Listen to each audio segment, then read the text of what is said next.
Om Namo Bhagavate Vasudevaya. Om Namo Bhagavate Vasudevaya. Om Namo Bhagavate Vasudevaya. Narayana Namaskritya Naram Chaiva Narottamam Devim Saraswatim Vyasam Tato Jayamudiret. Nashtaprayesho Bhadreshu Nityam Bhagavata Sevaya Bhagavati Uttama Shloke Bhakti Bhavati Naistiki. Om Agnanatimirandasya Gnananjana Shalakaya Chakshurunmilitam Yena Tasmai Shri Gurave Namaha. नमो विष्णुपादाय कृष्णप्रेष्ठाय भूतले श्रीमते भक्तिवेदान्तस्वामिनिति नामिने नमस्ते सारस्वते देवे गौरवाणी प्रचारिणे निर्विशेषशून्यवादि पाश्चात्यदेशतारिणे जय श्रीकृष्ण चैतन्य प्रभु नित्यानन्द श्री अद्वैत गदाधर शिवासादि गौरभक्तवृन्द हरे कृष्ण कृष्ण कृष्ण हरे हरे हरे राम राम राम हरे हरे.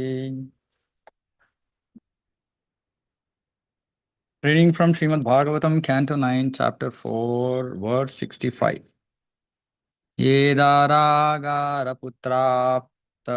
प्राणान् वित्तम् इमं परम् हित्वा मां शरणं याताः कथं तां त्यक्तुमुत्सहे.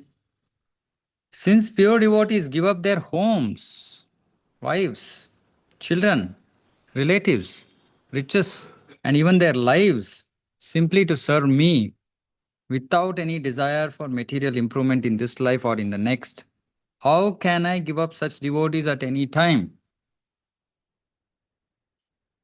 Hmm.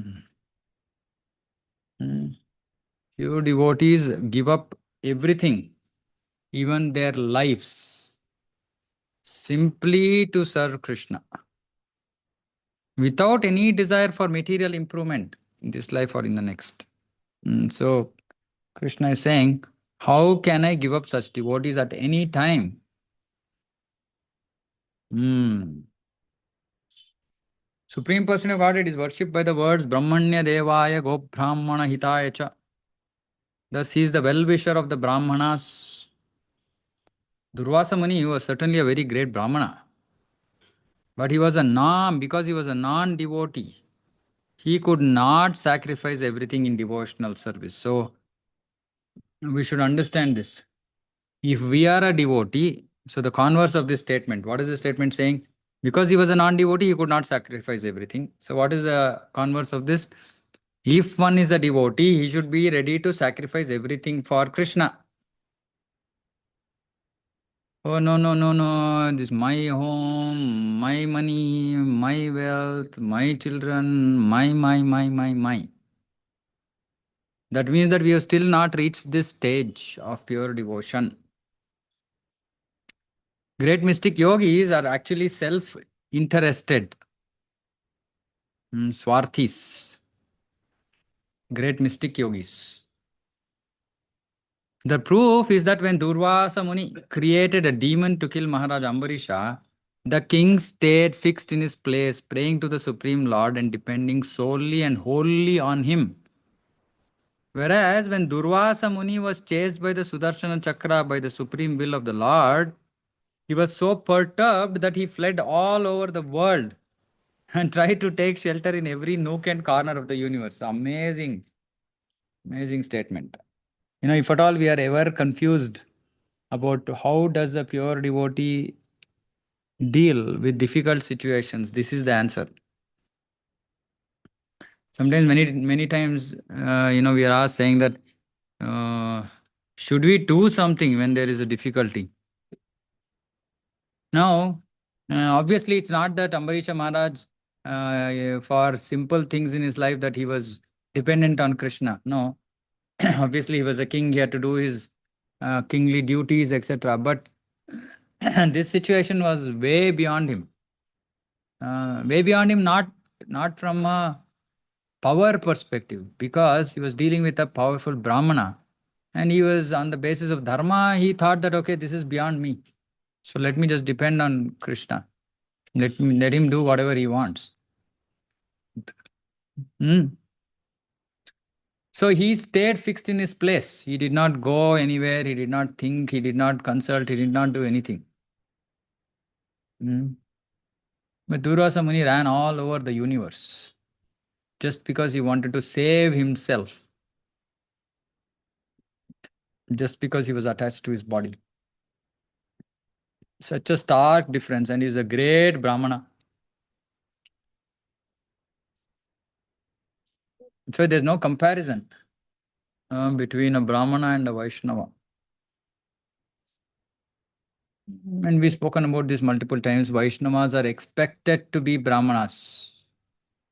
Kaya Vacha Manasa. We have to be Brahmanas. It's not that we have to, not necessary that we have to be Brahmin initiated, but we have to we have live life like Brahmanas. And here there's a great Brahmana who is far, far, far away from being a Vaishnava. So obviously being a Vaishnava is the topmost position, right? But we should not think that, okay, I'm a Vaishnava, so I don't have to be a Brahmana. No. Brahmana is a one step before being a Vaishnava. Brahma janati iti Brahmanaha, so he's not too worried about his body, he knows that he's the Atma. So Mukti, stage of Mukti, when one comes to the stage of Mukti, then he's reached the stage of being a Brahmana, even if he's a Vaishnava. And the process of devotional service brings us to the stage of Brahmabhuta Prasannatma. Sometimes I remember many years ago, somebody, maybe sometimes in our life at different stages, we become, our devotional life skyrockets, like just goes like there's no tomorrow. So I was also in that stage sometime in my life, many years back.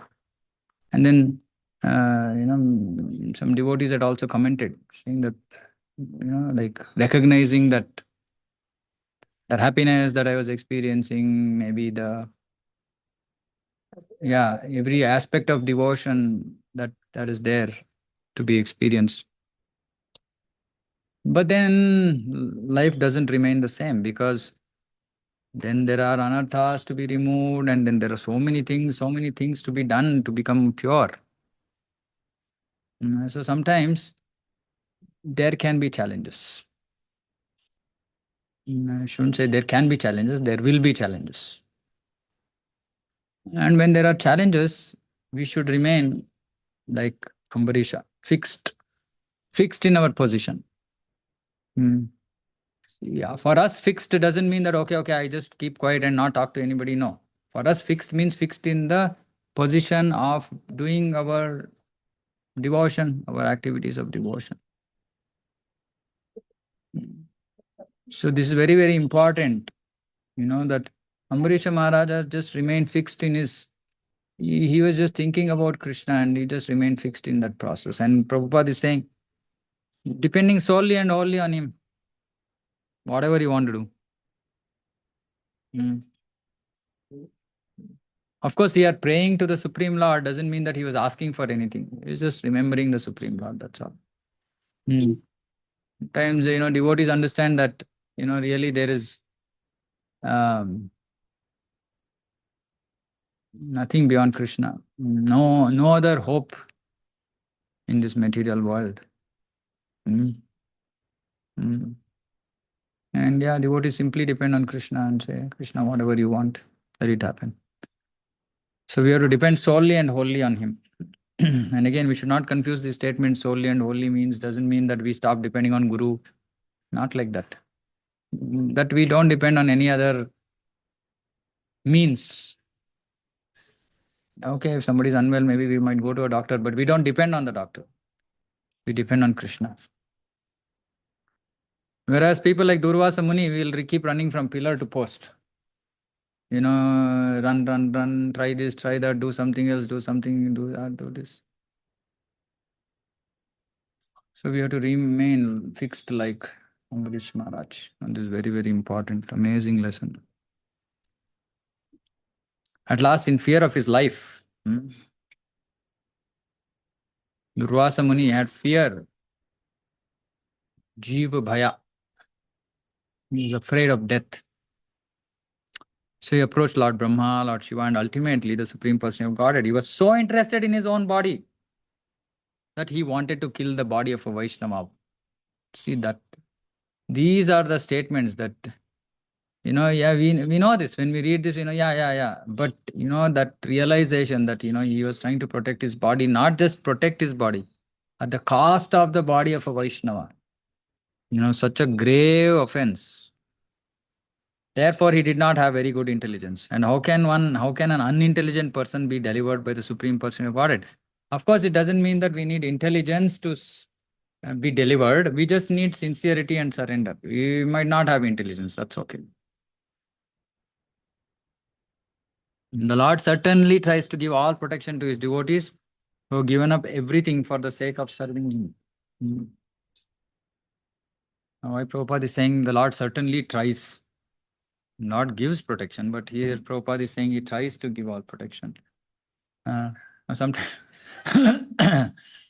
sometimes Lord wants to give protection, but we don't want to take because of our independent free will nonsense. So, but those who surrendered everything for the sake of Krishna, they simply accept whatever comes their way. Then they see Lord's hands in everything, in every aspect of their life. This is the only difference between advanced devotee who is advancing or advanced and a neophyte devotee, is that advancing or advanced devotee does not see anything independent of Krishna. Everything is Krishna. Whatever is happening is Krishna. What is happening is Krishna's desire. But a neophyte will see material reasons, material causes. Another point in this verse is that attachment to Dara, Gara, Putrapta. Dara, Gara, Putrapta. So this is home, wife, children, friendship, society, and love. So Prabhupada used to use these words. Family, friendship, and love. So he used to say. People are running behind family, friendship, and love. It doesn't exist. So again, for Grastas, it's not that we are now this or this. This doesn't mean that we don't want home, or doesn't mean that we don't want wife or husband. Doesn't mean that we don't want children. Doesn't mean that we don't want society. But we're not attached to any of it on the material platform. Spiritual attachment can be more powerful than material attachment, because spiritual attachment will make us do things which are spiritually right for that person. And material attachment will make us do things which might seem materially right for that person, but which might not be spiritually right. Material attachment results in distress. Spiritual attachment results in happiness normally.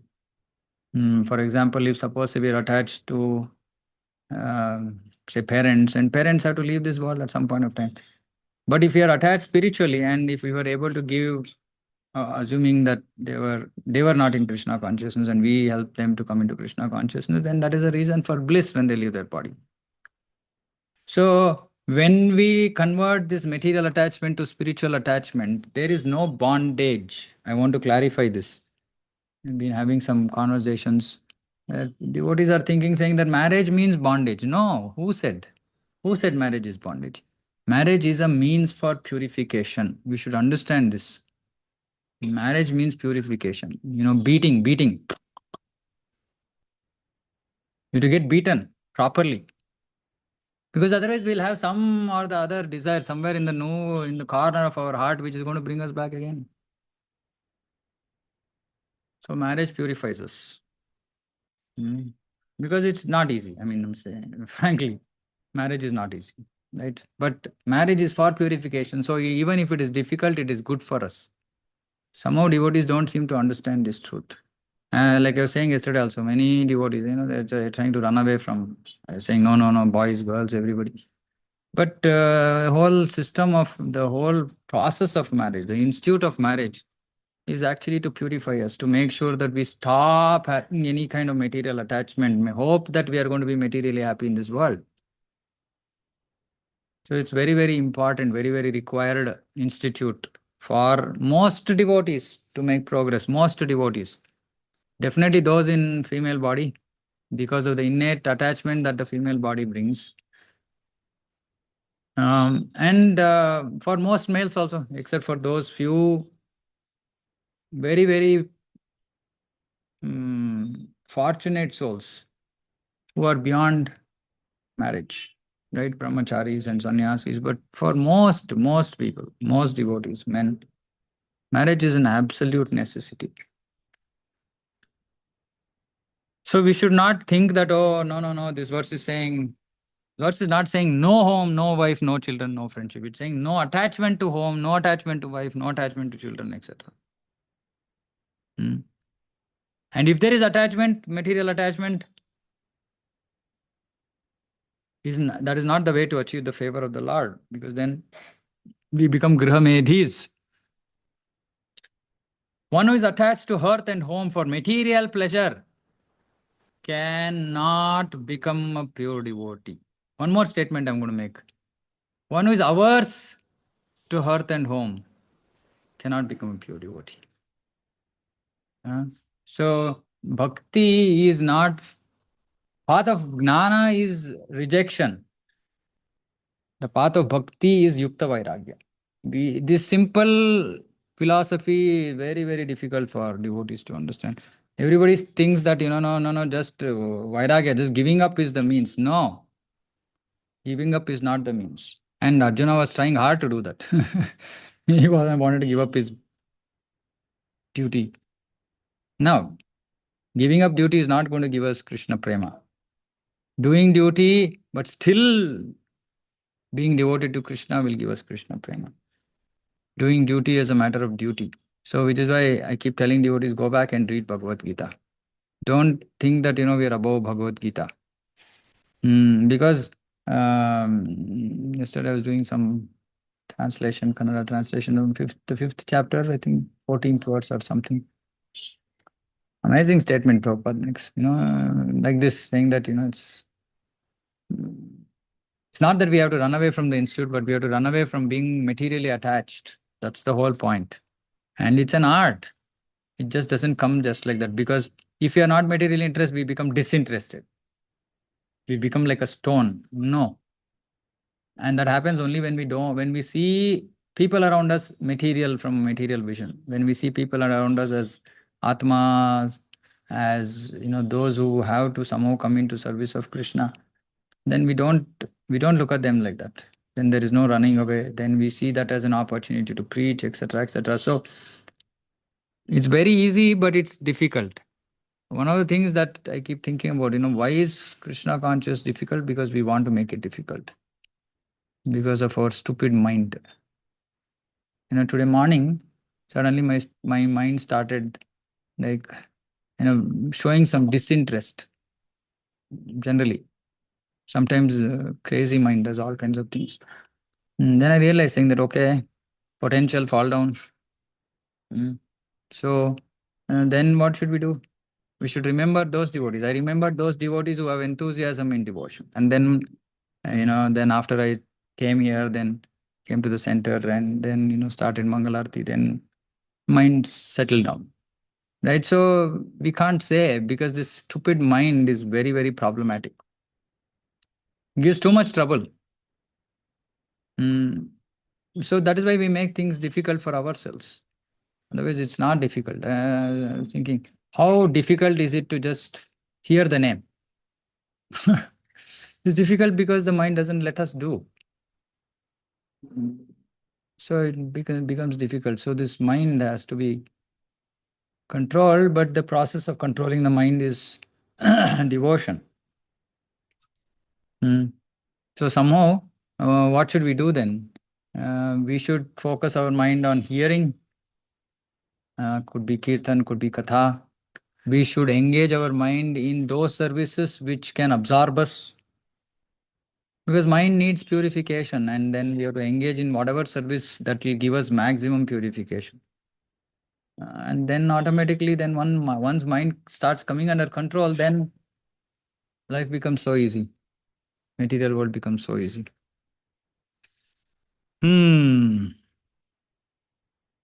Sometimes a pure devotee may have a habit.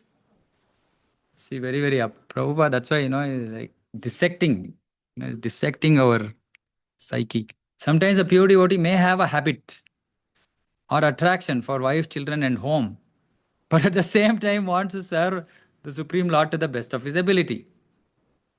For such a devotee, the Lord makes special arrangement to take away the objects of his false attachment and thus free him from attachment to whatever it is, wife, home, children, friends, and so on. This is special mercy bestowed upon the devotee to bring him back home, back to God. So Prabhupada is making a statement that he is a pure devotee, but having a habit or attraction. So which means that having a habit or attraction doesn't disqualify us from being a pure devotee. Amazing, which is why it's so difficult to understand these concepts, unless we have to go into the depth of Prabhupada's purport. We generally think, okay, pure devotee means Anya Abhilashita Shunyam. But Prabhupada is saying it's not Anya Abhilashita Shunyam completely. Even if there is a little bit of some habit because of previous vasanas or some attraction that might be there for wife, children, home, etc. But the more important thing is at the same time wants to serve the Supreme Lord to the best of his ability. This is the underline. This we have to underline. That there is some attachment or habit is not the important part when the devotee is wanting to serve the Supreme Lord to the best of his ability. Then he can still be called pure devotee. Not that he's on the process, he's on the path to become a pure devotee. Prabhupada is saying he's a pure devotee. Hmm. That is why Krishna says, Api chet suduracharo bhajate mam ananyavak sadhure savayava samantavya samyak vyavasito hi saha. Calm down, Prabhu.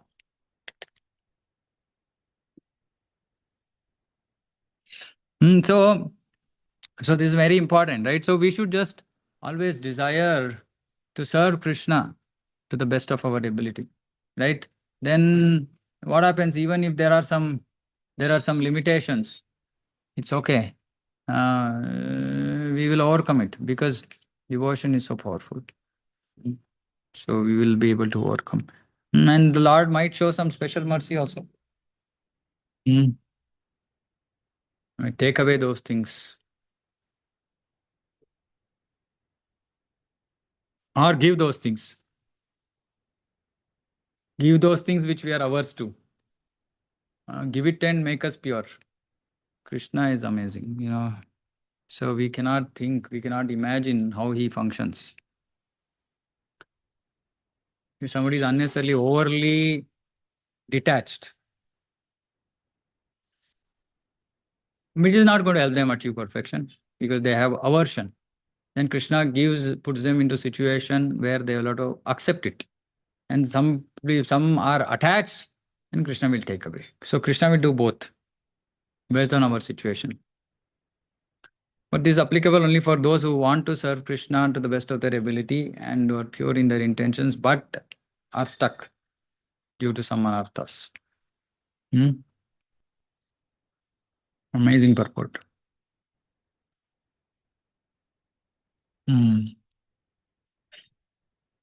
So, words Prabhupada, Krishna is saying that how can I give up such devotees at any time? Name bhakta pranashyati. Krishna doesn't give up such pure devotees.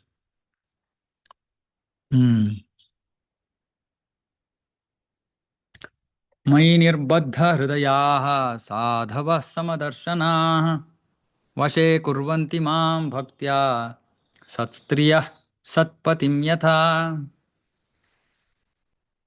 Amazing. Sat-striya sat-patim yatha. As chaste women bring their gentle husbands under control by service, not by fighting. Nowadays people think that I can get my husband under control by fighting. As chaste women bring their gentle husbands under control by service, the pure devotees who are equal to everyone. Vashe kurvanti mam. Krishna is saying they will bring me under control. Those who are equal to everyone, nirbadha hridayaha. And sadhava, samadarshanaha. Sadhava, those who are pure devotees, who are samadarshana, who is equal to everyone. and completely attached to me in the core of the heart, bring me under their full control.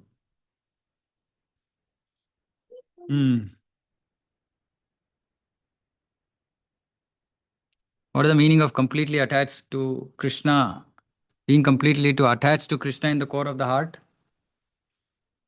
How can we know if we are completely attached to Krishna in the core of the heart?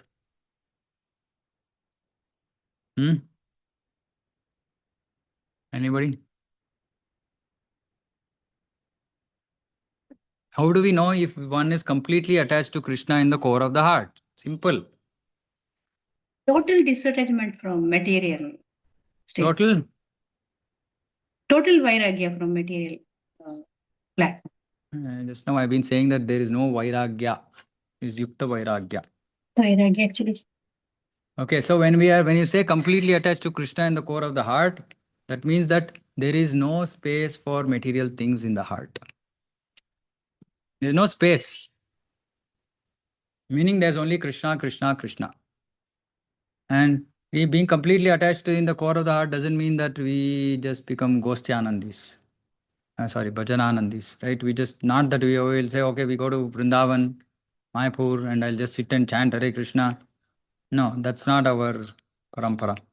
Our parampara is that when we have Krishna in the core of our heart, we show it in the way of service to Krishna. By taking up services which are beyond us, going beyond our comfort zone. These are all indications that we have Krishna in the core of our heart. And like Prabhupada said in the previous purport, there might be some contamination, little contamination, but predominantly Krishna is in the core of the heart. Which is why this verse, Anyabhilashita, Rupa Goswami actually explains, saying that there's a difference between Anyabhilasha and Anyabhilashita. Anyabhilasha means no other material desire. Anyabhilashita means no attachment to any material desire. Meaning, for example, sometimes, say a devotee is very, very hungry and, he feels fainting, maybe he'll faint. He might pray to Krishna saying that, Krishna, I need some food. I need some prasadam. Now, he developed a material desire. No, it's not a developed material desire. He's not attached to that desire. It's just some survival instinct, something like this. So, this it's just that, we are not attached to anything material. Look at Krishna's creation walking in. Pigeon wants to hear Bhagavatam. So pure devotees are equal to everyone and completely attached to Krishna. Bring me under their full control. That's so amazing, this is. It gives us hope, saying that, maybe we can also, by Guru and Krishna's mercy, reach this stage. So, all we have to do is just be equal to everyone. What is the meaning of equal to everyone? Is try to give devotion to everybody. Yesterday in our Kannada class, I was asking devotees, saying that, what desire do you have? So previous class, we had discussed about spiritual desires. So yesterday I was asking, what spiritual desires? Of course, those who have been hearing these classes, etc., they said, yes, okay, I want to distribute books in every home, etc. And then there was somebody who said who wants to go to Vrindavan. So I felt that, okay, not proper hearing has not happened. So equal to everyone means wanting everybody to become a devotee, distributing Krishna consciousness to everybody. That is what Chaitanya Mahaprabhu wants us to do. That's what Prabhupada wants us to do. That's what our Guru Maharaj wants us to do. Irrespective of whom we are initiated from, all Gurus want to distribute mercy. Simple. And that wanting to distribute that mercy itself is an indication that Krishna is there in the heart. It is very, very important. In this verse, the word Samadarshanaha is significant. The pure devotee is actually equal toward everyone, as confirmed in Bhagavad Gita, Brahma Bhuta Prasannatma. Universal brotherhood is possible when one is a pure devotee. Universal brotherhood is possible when one is a pure devotee. A pure devotee is actually learned because he knows his constitutional position, he knows the position of the Supreme Lord. So, Sambandha Gnana. So, pure devotee is learned because he knows Sambandha Gnana. Thus he has full spiritual knowledge and is automatically liberated. Pure devotee is liberated. He can therefore see everyone on the spiritual platform. He can comprehend the happiness and distress of all living entities. He understands that what is happiness to him is also happiness to others, and that what is distress to him is distressing for others. Therefore, he is sympathetic to everyone. See, this is very, very important. Sometimes we see others in difficulty. First thing that has to come into our mind is we have to somehow feel their pain. Only when we feel their pain will we want to reveal them from their pain. But we'll just say, sometimes what he's saying, no, it's karma pala. Yeah, that is to help them come out of that situation. We might explain that. But first, we should feel that pain. When we feel that pain, we feel compassion, because we don't want to suffer ourselves like that. So then we also don't want them to suffer. Then we might become compassionate towards them and give them Krishna consciousness. As Prahlad Maharaj said, Soche tato vimukha chetasa indriyartha maya sukhaya bharam udvahato vimudhan. People suffer from material distress because they are not attached to the Supreme Lord. This is the summary, sum and substance of suffering in this material world is because we are not attached to Krishna. A pure devotee's chief concern, therefore, is to raise the ignorant mass of people to the sense of Krishna consciousness. So like I said, one who has this concern, this is the chief concern of a pure devotee. It's funny.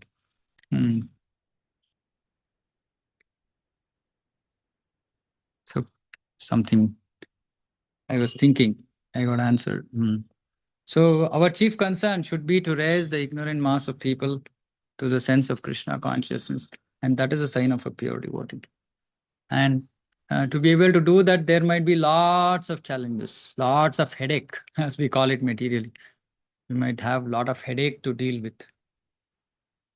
But that's the service. So we should see everybody and think about how can we bring them to Krishna consciousness. This will make us a pure devotee. Even if you are not really pure, if you have this concern, if this is our chief concern in life, we're really only concerned about this, automatically we'll become a pure devotee. All nonsense will go. So beautiful. That is why, this episode, Ambarīṣa Mahārāja episode, is one of my favorites. Such amazing purports. Actually, these purports somewhat seem more practical than Prahlad Maharaj, 7th canto, because somehow Prahlad seems to be at a much higher level. But Ambarīṣa Mahārāja, because he was a king, and somehow the purports that Prabhupada has written and even the verses, somewhat it connects us more directly. Anyway, amazing verses. Okay, so I'll stop here. If anybody has any comments. Yeah, Sumantra. Hare Krishna, Prabhuji. Yeah. It just happened that this morning I was listening to a lecture of Prabhupada, lust, he said. So Prabhuji, he said, in the Institute of Marriage, if you produce a child just for Krishna consciousness, if you have sex for Krishna, to produce a child for Krishna consciousness, that is also called brahmacharya. And he says that, and since it is in the mode of passion, right, when we unite, he says that passion, that lust is Krishna himself. That Krishna also says in Bhagavad Gita. So in the Bhagavad Gita it is said. So it just, when you're talking about marriage and all that. So it just went in today with what I had heard. Okay. So I thought I'd like to share it. Thank you. Thank you. Yeah. So it's very, very important. Actually, sometimes devotees, because they were heard all this and they'll think that no, why should I even engage in this kind of activity? Why can't I just remain by myself? But that is also service. And it might be difficult service for some, but it's service. Yeah. Thank you, Mataji. Okay, anything else? Anybody? Okay, thank you all. Vancha kalpatarubhyascha kripa sindhubhya cha patitana bhavnebhyo vaishnavebhyo namo namah. Ananta Koti Vaishnava ki jai, Samveta Gaura Bhakta ki jai. Hare Krishna. Hare Krishna.